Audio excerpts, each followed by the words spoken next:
Live from Asia, Europe, and the United States, this is CNBC's Worldwide Exchange.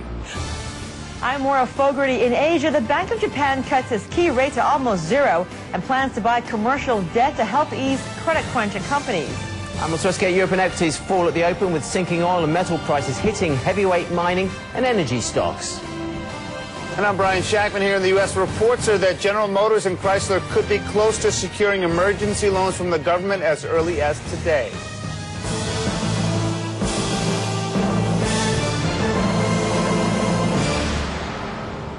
Hello and welcome to CNBC's Worldwide Exchange. At global equities today, been a little bit weaker. We're down 56 points right now for the FTSE CNBC Global 300. European equities an hour into the session, near the session lows. FTSE 100 off 1.2%, ZDAX down 3/4, CAC 1 off 1.3, and a little bit more for the SMI. Resource stocks, energy stocks, banks are all weaker today. As far as the currency markets are concerned, well, the dollar gained a brief lift against the yen after the Bank of Japan cut interest rates, as Maura said, but then the yen strengthened again, so dollar yen back down to 88.66, not far away from the 13-year lows. Currently, as far as euro dollar is concerned, we've gone all the way back down to 140. Sterling dollar is back to 150, and dollar Swiss franc at the moment is at 109. So that's where we stand right now. Maura, busy day there. Yes, certainly a busy day. You know, for a brief moment, we saw the Japanese market in positive territory, but by the end of the session, as we saw the yen strengthening again, the Nikkei got pushed lower. In the end, we saw the Nikkei closing down 0.9%, despite those moves by the BOJ to add more liquidity. The Kospi managed to close up by 0.4%, and in Hong Kong, the Hang Seng was down by 2.4% today. Overall, it's been a very good week, though, for the Asian markets. The Kospi is the best performer this week. It is up 7% on the week. Falling right behind its heels is the Nikkei, up 4.3%, and the Hang Seng adding 2.5% today. Meantime, in the energy markets, we've got NYMEX crude rolling into the new contract later on today. This is where the February contract stands at the moment, at $41.94. The January contract is below that, $36.40 on its final day of trade here. And, of course, Brent has already rolled over into the new February contract. Right now, Brent is trading at $43.65, so a rise there for Brent. Let me hand things over to Brian, who's looking at futures in the U.S. Good morning to you. Yeah, good Friday to you, Maura. Let's take a look at the numbers. Of course, we sold off yesterday, especially it was one of those days where the volumes were light, but we did sell off toward the close, although we weren't at the lows when we shut down. Against fair value, again, those fair value numbers are weak, so we're actually in positive territory by almost 60 points in the Dow Jones Industrial Average. We're positive by 9 in the NASDAQ and positive by 4 in the S&P 500. I know, it's strange, but that is actually positive territory, believe it or not. Take a look at your Treasury market, starting with your bond yield, see where that is in relation to 3%, just about 1 basis point under, with the U.S. 10-year not even close. 2.06%. It continues to get lower and lower and lower. I mean, we're talking, it might be less than 2 months when we're at 4%. Just incredible numbers. It takes up 1 basis point there, but either way, it doesn't matter. Every day it seems to be closer. Some people think it will dip below 2%. Take a look at gold. Obviously, that's in full focus for us today, down about 0.75% at $846.10. More, back to you. Let's get some sense on what's happening in the markets right now with Howard Wheeldon. He's a senior strategist at BGC Partners. And Nicu Harajchi, CEO of the N1 Fund. Nicu, let me start with you first, if I can talk to you here. When you look at how the markets in Asia, and especially in Japan, reacted to the BOJ's decision, we saw a pop, right? We saw some support for the Nikkei, and by the end of the session, the Nikkei was still down, trading near its lows of the day.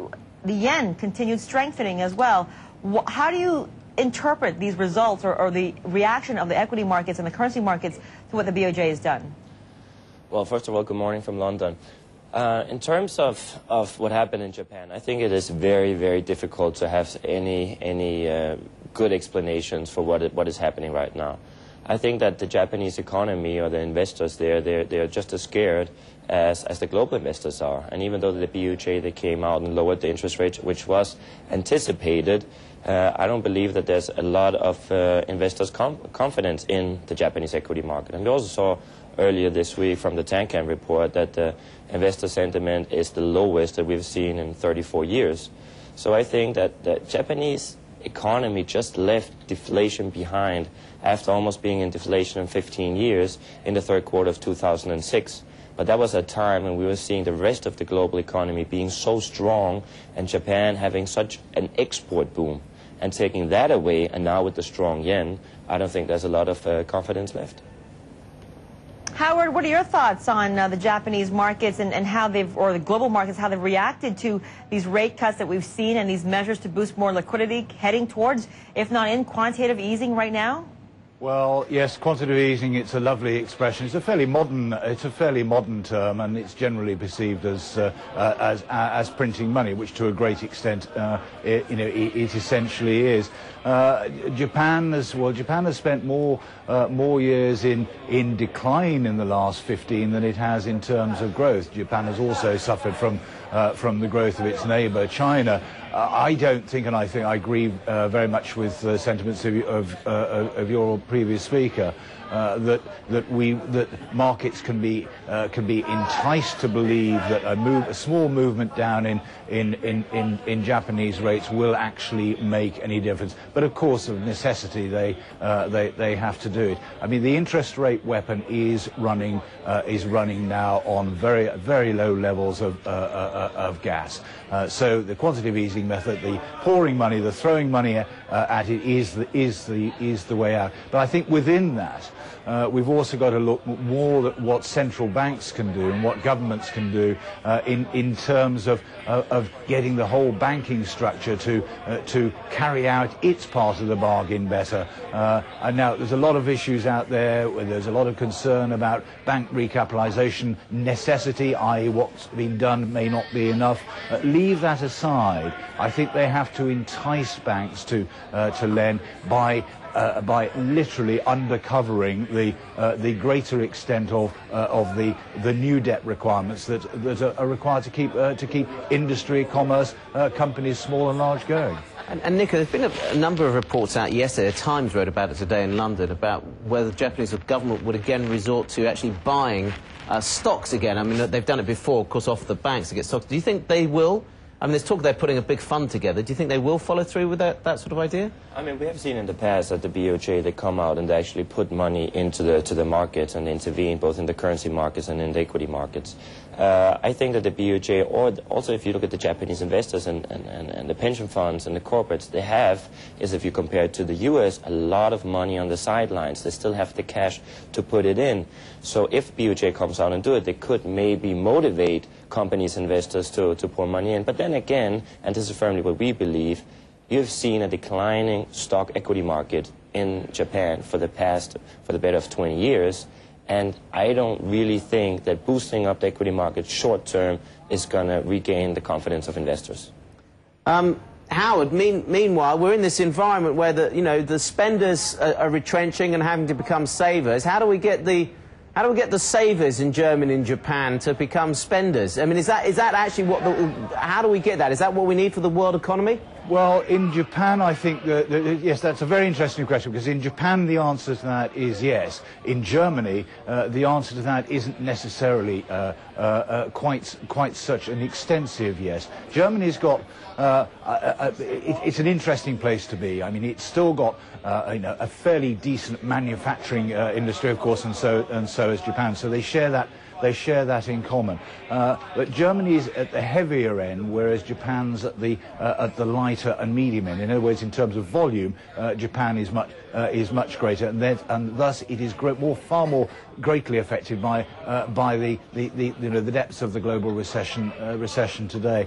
I think to get spending going in Japan is essential, but I think and I don't expect to see the ECB or indeed the German government or the whole basis of any of the euro-based economies trying to entice spenders, consumers into the high street stores, as we've seen the UK government doing. And I think they're right. Remember too, and just lastly, that since the euro was introduced in 1999, the growth of the eurozone was very slow. It spent the first 5 years really struggling. It's only in the last two or three years that we saw growth coming. But the growth hasn't been to the extent of the rest of the world. Hence I think the depth of recession faced in Eurozone will be less than that in the US, the UK, and indeed in Japan.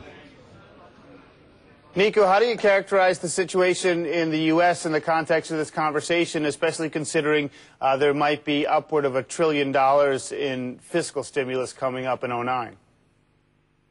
Well, we're going to keep seeing the U.S., or also with President-elect Obama, keep pouring money into the markets. The question, I think, is how much is it going to benefit Main Street? How much is the small consumer, the small investor going to benefit from these packages?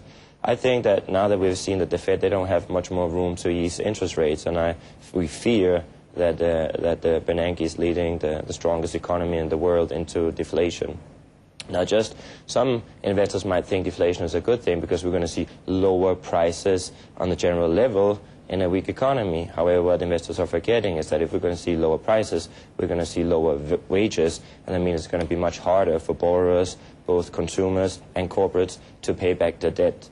And this, for the U.S., will be very, very critical, as the majority of the U.S. corporates and consumers are already highly indebted.